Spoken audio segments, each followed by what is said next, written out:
After 2 near misses, I am once again on the road to gold.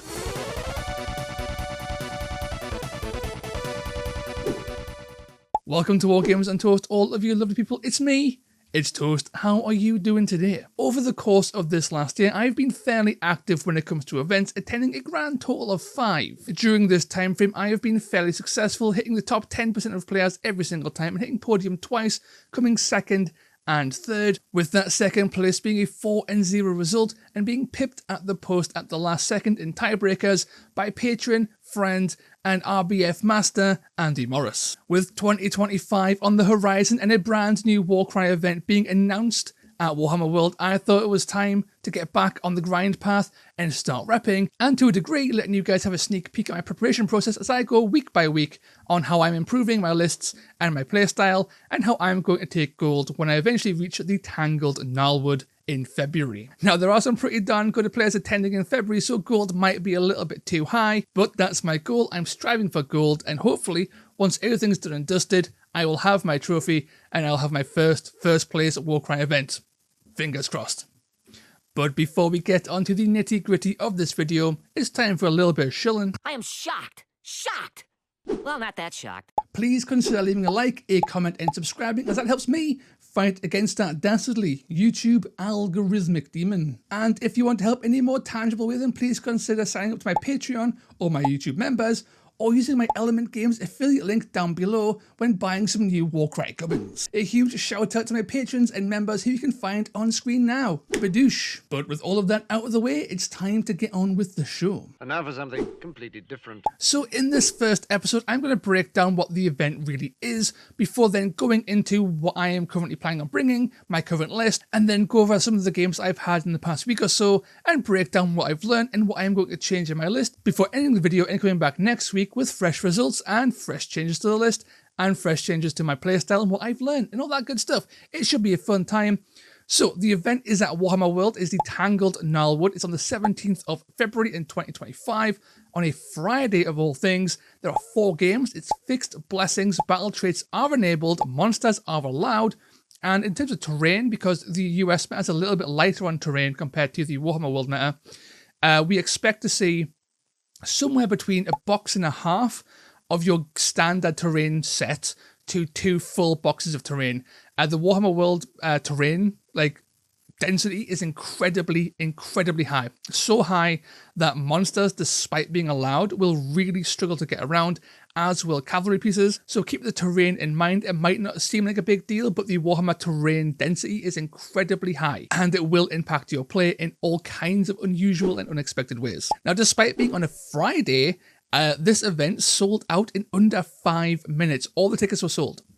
Now, historically, the weekday Warcry events tend to have around about 30 players at the cap, but it would appear that this event could be closer to 40. This means the event should be pretty darn packed with a variety of skill levels and experience, and of course we have myself, Off My Musings and Philax, along with Andy Morris and others coming down to play as well, so there's going to be some pretty damn high profile players looking to stop me grabbing gold. Maybe not intentionally. When it comes to modern Warhammer events with Warcry and the Tangled Gnarlwood, we play the Ferocious Gnarlwood 2-pack, and these missions are pretty darn balanced. There are no dedicated treasure missions, but there are a mixture of kill and objective missions, but for the most part the pack is fairly balanced, so I'm looking to bring a fairly fast but also durable killie force that can basically tackle anything I need to do. If I need to get across the board to steal objectives, or hold a position and kill things, if I can do both, that is ideal. And to do that, I am bringing Untamed Beasts, which might seem weird because Untamed Beasts are not really considered to be all that good. They are decidedly mid-tier, potentially low mid-tier. I rate them slightly higher, but other people rate them with our places. It is what it is. And I really wanted to bring these guys because the models are wonderful and they have some pretty funky playstyles, and I think there's some play here. And if Off My Musings is bringing Tarantless Brood, who are considered to be fairly low tier, I am also going to bring a fairly low tier warband and try and grab gold with a first edition bespoke. It should be pretty fun. It's a bit of a challenge, but I think I could pull it off. So onto games and lists. I have ran a grand total of 5 lists with the Untamed Beasts, ranging from 1 box to Thrall Spam to Soup. It's been a fun time. So my first game with Untamed Beast that I kind of go with was actually a one box versus the Corvus Cabal, who ran double Shreg Talons, and that game was kind of brutal. It was a objective mission, and it was absolutely disgusting just how much chaos and death went on. In the end, it was a draw, but there was death everywhere. Double Shreg Talon is always an issue to deal with when you don't have particularly high wounds on your one box. But surprisingly, the double Shreg Talon died so quickly because of the first Fang impaling them with the harpoon and yanking them into death. They really didn't end up being the issue. The biggest issue was Raven Dart going in there and just chunking my guys left, right, and center, causing a lot of damage and preventing my guys really getting up the board and holding objectives effectively, which of course then led to a draw. Fantastic game. But in the end, I felt that as good as the battle trait is with the Untamed Beasts, it felt like I was sacrificing a lot just to take it. And despite having the speed of the Rock Tusk and the damage of its pounds and the guaranteed pull of the first Fang, it just felt like it didn't have quite as much impact as I wanted it to have, despite going against a fairly squishy warband as my opponent. So with that in mind, on my second game, I jumped in against Iron Jaws, brand new Iron Jaws, so it was all in faction, brand new battle trait. They ran a Mega Boss, they ran a Brute Boss, a Wrecker, and a whole bunch of Ard Boys. And I ran a combination, I'll put it on screen now, a combination of Untamed Beasts and the Gnarl Spirit pack. And this game went incredibly well. Partially down to dice, mostly down to the initiative. Being able to secure the initiative in Warcry is often quite powerful, and in this instance it allowed me to double tap the Mega Boss with Gnarl Spinehammer. Now, Gaul Spinehammer. Now, Gaul is, I'll put on my screen now, Badoosh, a pretty darn beefy bloke. He has some pretty fantastic abilities when it comes to increasing his damage output, and I blessed him with bonus damage. Now, looking at Gaul, you would think, okay, that guy's pretty good, but he's not going to kill a Mega Boss. He did. He soloed a Mega Boss. He took no damage because he got in on turn 1 after the Mega Boss is activated, slapped him around, and on turn 2, slapped him around some more, and then he died. So that was kind of insane. Gaul then killed another Ard Boy and then half killed a Wrecker before finally going down. So that was pretty darn good. The Blackwing, the leader, Blackwing, did pretty well with a machine gun blasts. A really interesting combination with the Untamed Beasts, with the Gnarl Spirit pack, is they can all make themselves beasts, and then the Beast Speaker can whip them to do more things, and this was fantastic. This allowed Gaul to kill things. It also allowed the Blackwing to use her ranged attack over and over again. Because the Beast Master ability does not specify melee attack, you can use this to make ranged beasts attack multiple times, and this was pretty darn good when you have a wizard profile who's moving 5 and fly. So she got around and just started blasting things. It was a lot of fun, and I had a Crimson Cure in there for a bit of fun, and she died, but that was fine. She didn't do too much. She chunked down the Brute Boss to like 20, it took like 20 wounds before dying. It was pretty darn cool. And then it was the Heart Eater and the first Fang cleared up the rest of the guys. It was a pretty darn dominant victory. It was a kill mission as well, which was unexpected when you think, okay, you know, a fairly squishy Untamed Beast list against, you know, Iron Jaws with a Mega Boss. It won't go too well, but actually it was the complete opposite. It went very, very well. And that could be down to dice. It could be down to the list. I ultimately decided it was down to the dice more than anything else, because I had initiative so reliably at the key points in the game, and I rolled fairly hot with my attacks, which is pretty darn helpful when you're fighting Iron Jaws. And also, Iron Jaws are fairly slow, especially once you shut down their Wah enablers. So it was a case of outmaneuvering. My guys are fairly fast. We were Untamed Beasts, so almost twice as fast at base. And we had access to fly as well on some guys. So I was able to move around and pick my targets, and yeah, it could have just been the matchup in conjunction with dice. And ultimately, when I looked back on this game, I thought, despite being fast enough against Iron Jaws, being primarily movement 5 felt a little bit slow, and when everyone's quite squishy, like Gaul only having 18 wounds is a lot of points to dedicate into one guy who can die in potentially one hit. It felt maybe a little bit too fragile, and I should maybe try something else, and I did. In my next game, I played with double spawn, 2 Chaos Spawns and a True Blood. against the fleshier courts. And I had a lot of fun running this list because I had a lot of fun using the beast speaker last time. So this time, bringing 2 spawn for maximum beast effectiveness and a movement blessed True Blood, I thought would go very, very well. We have a lot of bulk here. The allies and the thralls alone added like 80 wounds to the list, and spawn are not bad, right? 4424 with that triple to go up and the ability to move and attack for free on react is really, really powerful. And the True Blood also allows me to net things perfectly in with movement 5, which is nice and fast. The whole list is movement 5, Badoosh, it's really, really good. But it was against Fleshier Courts, and it was an interesting matchup because they had some pretty darn killy stuff. And again, sadly, the list kind of won because of dice. The spawn went absolutely insane and killed everything, right? Like a Morbeg Knight got chunked by a spawn. A whole bunch of characters got chunked by the spawn. It was kind of nasty. Like over the course of the game, the spawn basically tabled a whole list by themselves. And it's, yes, sure, it's against Fleshier Courts. They are kind of chaff heavy, and spawn are ideal at killing chaff. And there was a lot of 6s rolled, and a lot of things died faster than they really should have, which does give the list some legitimacy, I guess, in terms of damage, because you are rolling so many dice with spawn that they will eventually go your way, and they did in this game. But it felt like a lot of eggs in one basket, and the reaction didn't pay off as much as I wanted. So I had 2 spawn and 2 characters, so I could have the reaction going off, and it really didn't do anything. Turns out movement 5 on your spawn is a little bit too slow to really make full effect of their reaction. It did go off once or twice, but it could have went off 4 times in my game, and it didn't because I couldn't effectively move the spawn with his massive base around things. My opponent could very easily play around the reaction simply by positioning their guy in a way that made it too difficult for the spawn to squeeze through gaps because it was illegal, or it took too long to move around because his base was just too clunky.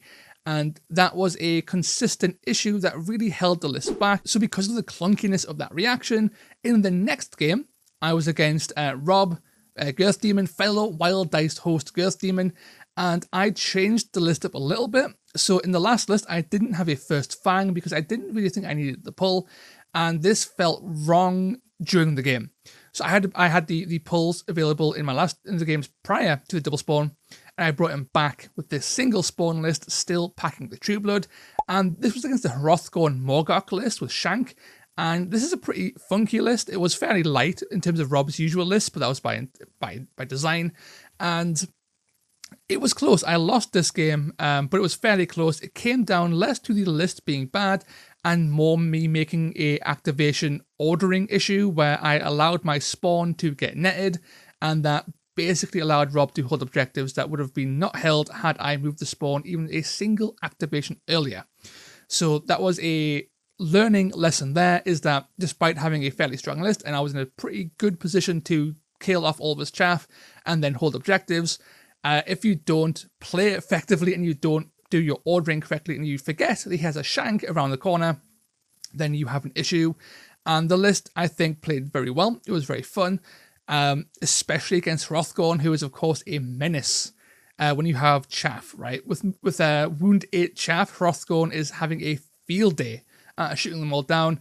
But I think I managed to hold them off a little bit. And if I was to play this mission and this game again, I think I would have a much better understanding of how to beat it. And this list is completely fine. I still don't think it is the list for me. And that is why the final list came into fruition with the help of Rob as well. Just to shout out Rob there, he gives him a bit of help when it came to crafting this list.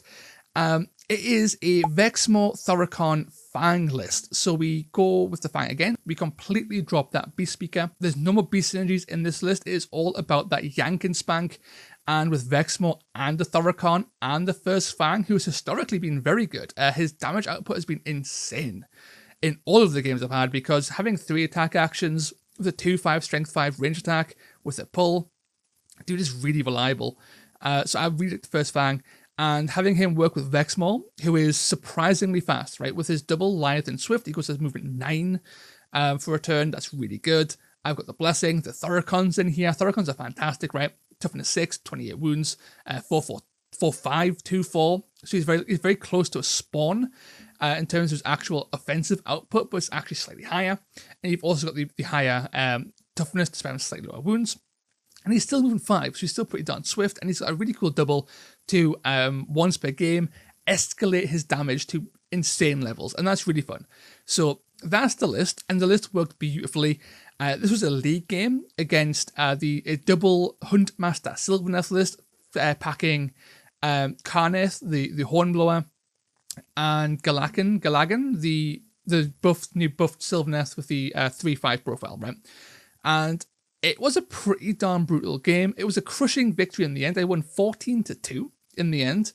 The mission did play in my favour because it was a kind of like 3 objectives close together. Let's stand on these objectives and start smacking each other away. And because I had a Vexmore and a Thoricon, it meant I was ideally positioned to take all he had and then just slap them down. And that is what happened. Vexmore died in the end.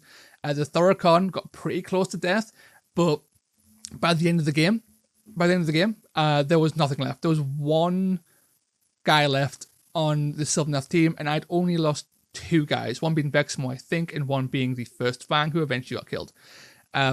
So it was a crushing victory, and the list felt really good. With the Heart Eater and the Plains Runners, you have a lot of movement 5 that can just get around the board and get objectives, grab treasures, and the Heart Eater is not a bad fighter. 5.5, 2.5 is a really good profile. He can really get in tempo when he kills things on that double by killing things and moving again. Of course, your Untamed Beasts, so you can use that all-out attack, or whatever it's called, to move +1 and attack +1 with a combination of Rush and Onslaught, and that was fantastic. It was a lot of fun to use and paid off many, many times. And of course, you still have that first Fang in conjunction with the Blessed Prey Taker. And the Blessed Prey Taker was kind of amazing. So I brought the big old sword variant, the 4.4/2.4, and this guy single-handedly killed a Huntmaster with Greatsword. And that is crazy to think about because that Huntmaster with Greatsword is like 300 points, right? And my guy is 115, and he killed him and almost killed another Huntmaster on the next turn, over the next 2 turns. So this guy was absolutely incredible, and that was obviously dice. But again, similar to how the spawn worked, that 4.4/2.4 profile is just nice and blendy. It's very reliable. Even when hitting on 4+, you are just really blendy. And if the dice go slightly your way, you start spiking like crazy. And that's what happened this game, right? The actual Prey Taker killed an incredible amount of points in one game for his actual cost, right? It's insane. And of course, Vexmore did Vexmore things. Vexmore got in there with his 3 attacks, onslaughting, just deleting guys left, right, and center. That range 2 really coming into play as well. And of course, that Thoricon doing work. And great, right? I really enjoyed this list. It had the speed, had the durability. Toughness 6 is hard to get through, even though 25 and 28 wounds are maybe a little bit on the low end. Having toughness 6 and the actual offensive chops to back that up really helped this list sing and covered a lot of the weaknesses I think it had the Untamed Beasts had in prior incarnations. Namely, on the first game, I had no durability at all. And then in the second game, I had no durability at all. And then the third game and the fourth game, there was a bit, the spawn offered a lot of durability, but toughness 4 is unreliable for staying alive, as the Huntmasters saw in our last game with the Sylvaneth. They are also only toughness 4, and they got shredded by a basic low tier blender. So having that toughness 6 really helps push their survivability in a way that felt great. And of course, Vexmore controls space at all times. Vexmore is like the go-to chaos ally for a reason, and it's because he's fairly cheap, he does a good amount of damage, and more importantly, on top of all of that, people don't want to deal with Vexmore because he just stands still and you can't go near him. If you get anywhere near Vexmore, you are likely going to die, and you avoid him. And that space control in conjunction with the Fang to force them into your space anyway is a lot of fun, right? Vexmore being so slow, having a pull, and a very damaging pull, right? When you have your Fang throwing 6 harpoons at 2/5 damage and then yanking them into Vexmore with his 5/10 profile, very few things survive that, right? Not many things will survive 6 hits from Vexmore and 6 harpoons to the chest. It just ain't happening. So really fun combo, and overall, this is the list I am currently settling on, and I'll be playing more of this list going forward. The one change I might make in this list is dropping that Prey Taker and then taking 2 more Plains Runners. It does reduce my damage output. It does reduce my threat number by having, less actual damaging pieces on the board. But I do gain 2 more chaff, and that extra activation might be enough to, tip the game in my favor when it comes to objective games. So I'll see how that works. But again, I'm not hugely interested in having a massive amount of activations when Iron Jaws are so popular at the minute, because having that activation advantage means less and less when Iron Jaws get to move for free when you ever try to capitalize on that activation advantage. So that's the video. I wasn't really sure how to do this. This is the first time I've ever done sort of a tournament preparation thing. I'm hoping to do this every week or every 2 weeks or maybe every month, and just going over how I am preparing for this tournament. It's going to be a really fun event, as they always are at Warhammer World. They do fantastic tournaments, and hopefully when it's all said and done, this will be a fun little series of videos that leads to success or disappointment. But regardless, along the way, it'll be a lot of fun. But I guess that's it. Let me know in the comments down below what you think of the Untamed Beast, what you think of this format, and are there any interesting lists you would want me to try out that you think could be pretty darn good? Let me know and I might just give them a go. But until next time, lads, ladies, and everybody in between and beyond, ta-ra.